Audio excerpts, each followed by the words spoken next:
Welcome to Have You Seen, the show where I discuss movies that you probably haven't seen. I'm your host, John, and today we're going to talk about... I can't even keep up the enthusiasm to pretend that I'm looking forward to this. Today we're going to talk about Reanimated. I hate my job sometimes. In the mid to late 2000s, Cartoon Network went through something of an identity crisis. Instead of focusing on cartoons like its name suggests, it instead focused on live-action content. One that I remember was Destroy, Build, Destroy, about a group of people who destroy crap, rebuild it, and then they destroy it again. Then there was The Othersiders. It was basically a Ghost Adventures knockoff. It's safe to say that this whole thing was a flop, and Cartoon Network soon went back to its roots with animated shows such as these. However, the memory will never truly go away. And according to my limited memory, this movement was precipitated by Reanimated. Reanimated was a 2006 made-for-TV movie and was a pilot for the TV show Out of Jimmy's Head, which died a quick death within 20 episodes. It was about a kid named Jimmy who hallucinates cartoon characters. Truly a $1 million premise. I would just end it here by just saying, this movie sucks, but I feel like I should give you an explanation as to why it sucks, so you don't have to watch it out of morbid curiosity, but, you're not gonna want to watch it. So here we go. Our main character is Jimmy. He's your typical doofus protagonist. His father is both the principal of the middle school and a sugar-addicted moron. His mother is an astronaut, and his older sister is an alien. If you think I glossed over that last part, the movie did as well. At school, Jimmy is a doormat, and he gets taken advantage of by everybody. They steal his homework, copy his tests, and they even have him look after their dangerous pets. Can you watch my man-eating python? Yeah, sure. I wouldn't want you to get eaten. The bush ears. Back when kids could keep dangerous animals as pets, it was a much simpler time. Even his best friend Craig takes advantage of him. Jimmy, grow some backbone. Also, Jimmy apparently has a crush on Craig's sister Robin, but you can't tell because it's so subtle. Robin.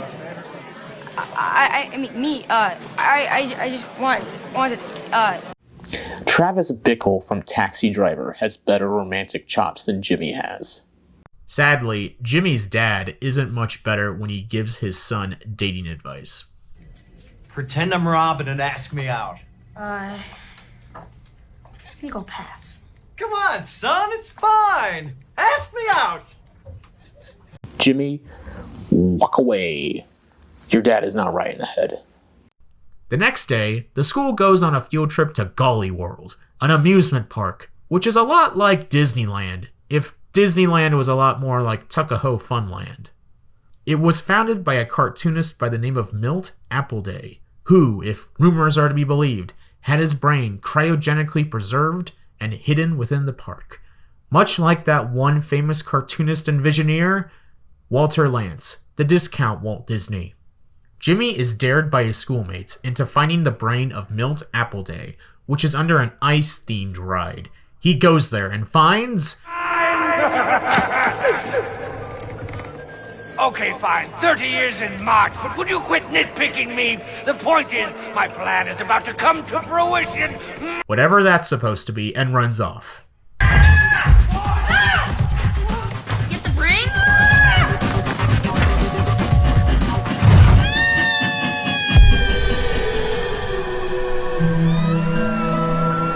Okay, first off, that joke wasn't funny. Second off, that's a weird cut. Okay, I mean, I'm sure it's meant to be funny, but much like my jokes, it's not funny.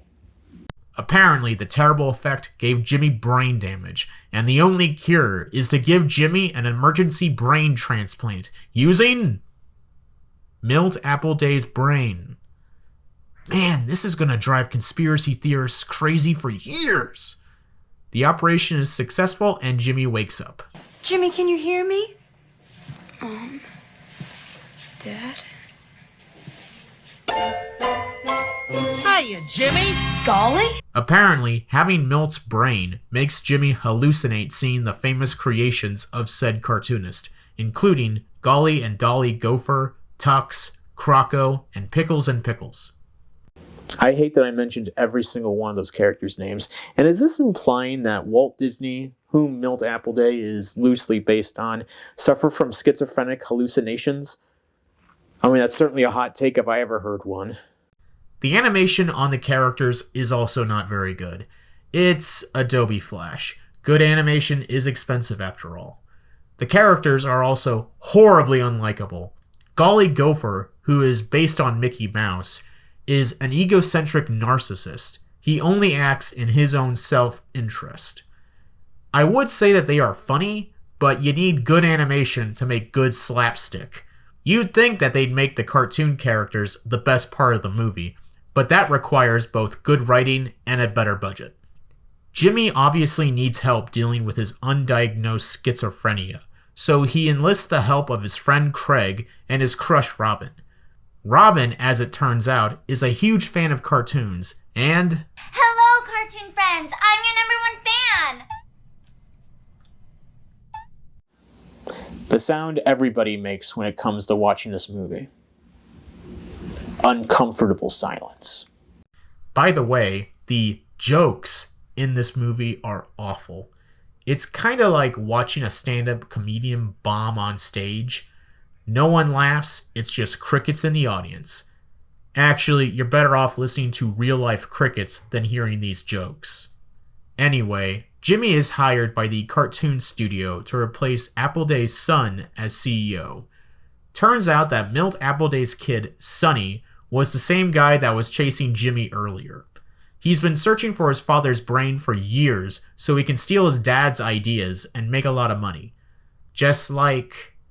Roy E. Disney? I don't know, this makes no sense. He spends the rest of this movie trying to kill Jimmy to retrieve the brain.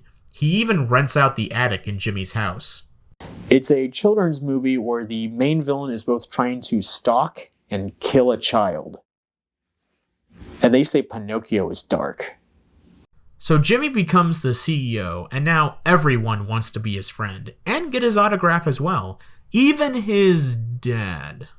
Stay away from him, Jimmy. This drives a wedge between Jimmy and his friends, which Golly Gopher encourages.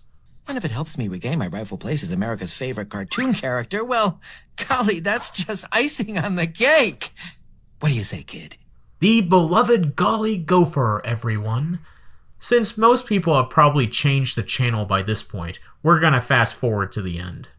Sonny kidnaps Robin, Golly Gopher helps Jimmy save her, they defeat Sonny, but he still lives in Jimmy's attic plotting murder schemes anyway, so what's the point? And a lesson in friendship is learned. If you want to learn more, there's the sequel spin-off series Out of Jimmy's Head, which was thankfully cancelled after only one season, partially due to the 2007 Writers Guild strike, and partially because it was just awful. Speaking personally, I think that even at the time, the only reason I would watch it is if there was nothing else on, and even then, there's always the option of going outside. The show never received a full home media release, and was lost for a while, until October 2023, when they were released on the internet. And yet the lost silent classic London After Midnight is still lost. Truly, life is unfair. So, should you watch the movie and the show? Well, yes. If you truly hate yourself. Everyone else, I would just say, go watch Who Framed Roger Rabbit instead. Anyway, this has been Have You Seen? I've been John, and I hope to see you next time. Maybe. We'll see. If you liked this video, subscribe to Killer Gorilla Productions.